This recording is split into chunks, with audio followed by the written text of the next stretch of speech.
Hello বন্ধুরা, সবাইকে স্বাগতম। আমরা আজ পদার্থবিজ্ঞানের প্রথম পত্রের প্রথম অধ্যায় ভৌত জগৎ ও পরিমাপ সম্পর্কে আলোচনা শুরু করছি। এই আলোচনার বিষয়বস্তুর ভিতর আছে জগৎ, জগতের প্রকৃতি এবং জগতের উপাদান। চলো তবে শুরু করা যাক। আজ থেকে 1350 কোটি বছর পূর্বে বিগ ব্যাং থেকে প্রথমবারের মতো আমাদের এই মহাবিশ্বে পদার্থ ও শক্তির আবির্ভাব ঘটেছিল। আর এভাবেই একদিন আকস্মিক বিস্ফোরণের ফলে যাত্রা শুরু হয়েছিল পদার্থবিজ্ঞানের। পদার্থবিজ্ঞান শব্দটির ইংরেজি প্রতিশব্দ হল ফিজিক্স। ফিজিক্স শব্দটির উৎপত্তি হয়েছে প্রাচীন গ্রিক শব্দ ফিজিস থেকে, যার অর্থ নেচার বা প্রকৃতি। অত্যন্ত বিমূর্তভাবে বলতে গেলে পদার্থবিজ্ঞান হলো সেই বিজ্ঞান যার লক্ষ্য আমাদের চারপাশের জগৎকে বোঝার চেষ্টা করা।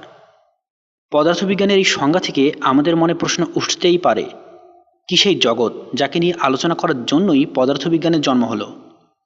সহজভাবে বলতে গেলে আমরা যেখানে আছি, যে কারণে আছি, যা পঞ্চ ইন্দ্রিয় দিয়ে অনুভব করছি বা আমাদের অনুভূতি বহির্ভূত যা কিছু অস্তিত্বশীল রয়েছে, তাই জগৎ। সমগ্র জগৎকে দুটি ভাগে বিভক্ত করা যায়। একটি হলো ভৌত জগৎ এবং আরেকটি হলো জীবজগৎ। যার জীবন নেই তাকে নিয়ে যে জগৎ তাই ভৌত জগৎ। যেমন মাটি, পানি, সোনা, ইট, পাথর, লোহা ইত্যাদি নিয়ে ভৌত জগৎ গঠিত হয়েছে।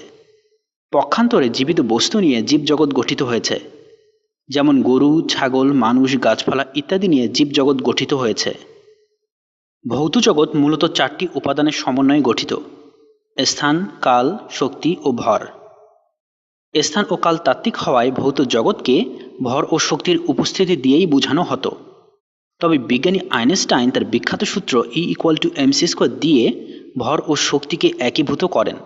আর তাই বর্তমান বিজ্ঞানীদের ধারণা মোতাবেক ভৌত জগৎ স্থান, কাল ও শক্তি এই তিনটি উপাদানের সমন্বয়ে গঠিত। ভৌত জগৎকে উপলব্ধি করার দুটি সুন্দর উপায় আছে। একটি হলো ক্ষুদ্র থেকে ক্ষুদ্রতরভাবে দেখা।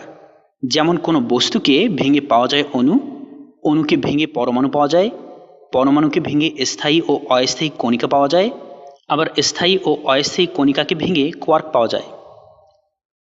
আবার ভৌত জগৎকে বৃহৎ থেকে বৃহত্তর ভাবেও পর্যবেক্ষণ করা যায়। যেমন অণু পরমাণু থেকে তৈরি হয়েছে বস্তু, বস্তু থেকে তৈরি হয়েছে পৃথিবী, সূর্য, গ্রহ, নক্ষত্র, পৃথিবী, সূর্য, গ্রহ, নক্ষত্র থেকে সৌরজগতের মতো ক্ষুদ্রাকার জগৎ তৈরি হয়েছে। আবার অসংখ্য জগৎ মিলে তৈরি হয়েছে ছায়াপথ। আমাদের আজকের আলোচনা এখানেই শেষ হলো।